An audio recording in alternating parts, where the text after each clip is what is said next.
Primera. La Casa de las Voces. Julia y sus amigos decidieron visitar una casa abandonada a las afueras del pueblo, famosa por ser un lugar donde los desaparecidos parecían dejar un rastro de susurros. Al llegar, encontraron la casa en ruinas, con plantas trepadoras cubriendo las ventanas y una puerta que rechinaba al abrirse.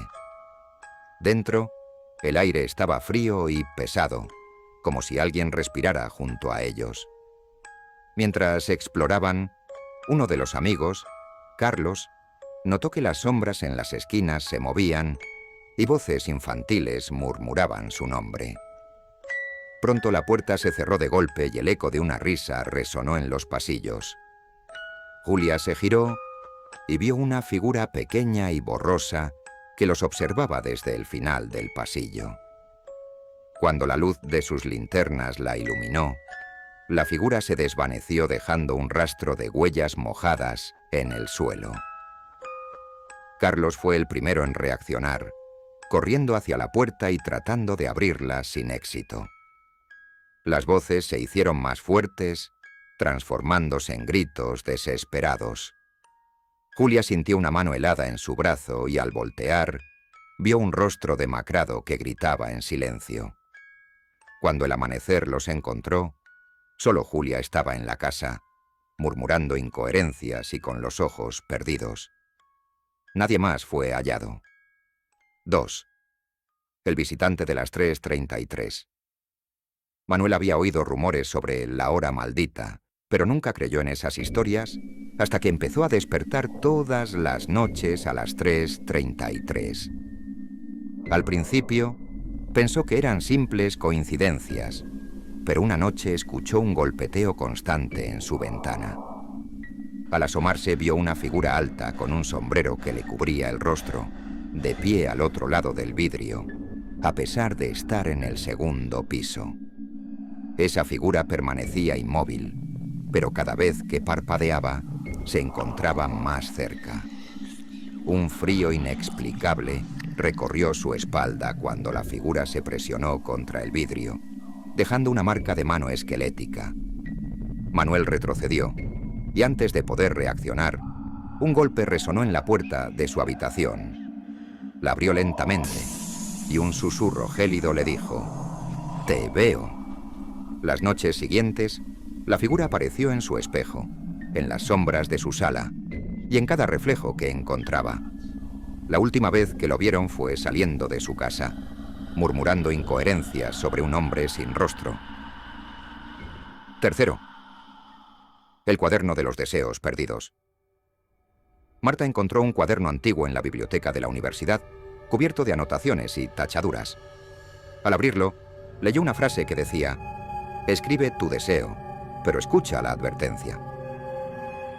Sin pensarlo mucho, escribió su más profundo deseo: reencontrarse con su madre fallecida. Aquella noche, un aroma familiar invadió su habitación y una sombra que se parecía a su madre se sentó en el borde de su cama, sin hablar, solo observándola. Los días pasaron y la figura empezó a aparecer en más lugares, en el reflejo del televisor apagado, en los espejos y en las ventanas al anochecer. Marta empezó a notar que no era solo una sombra, sino algo que la seguía con una mirada hambrienta.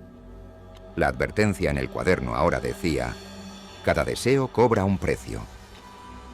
En su desesperación, Marta intentó quemar el cuaderno, pero la figura se acercó y, en un susurro cortante, dijo: «Ahora eres mía». 4. El faro sin luz. En una costa olvidada, un faro permanecía cerrado desde hacía décadas y los pescadores advertían a los viajeros que nunca se acercaran de noche. Pablo, un fotógrafo de lugares abandonados, decidió investigar y capturar la misteriosa construcción. Al entrar, el silencio se rompió con un lejano lamento que resonó desde la cima.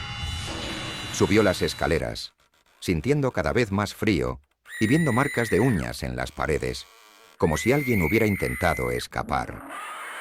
En la cima, donde debería haber una linterna, encontró un cuarto oscuro con un espejo agrietado. La imagen reflejada no era la suya, sino la de un hombre cubierto de algas y con ojos opacos. El reflejo sonrió y el sonido de una ola rompiendo lo hizo mirar por la ventana. La costa había desaparecido y en su lugar había un mar negro y profundo. Cuando intentó bajar, se dio cuenta de que ya no estaba en el faro, sino en una barca en medio del mar, con el eco de risas rodeándolo. 5. El vecino del piso de abajo. Sofía siempre oyó ruidos en el piso de abajo, aunque la administradora juraba que estaba vacío. Una noche, los golpes se volvieron más intensos, como si alguien arrastrara muebles y dejara caer objetos pesados. Molesta, bajó para confrontar al supuesto vecino, pero al golpear la puerta, un silencio absoluto la envolvió. Cuando iba a regresar, la puerta se abrió sola y un aire gélido salió del interior. Entró con cautela y vio que el departamento estaba completamente vacío, excepto por un único mueble, una silla que se balanceaba lentamente. Antes de salir corriendo, escuchó una voz que decía: «¿Por qué me abandonaste?».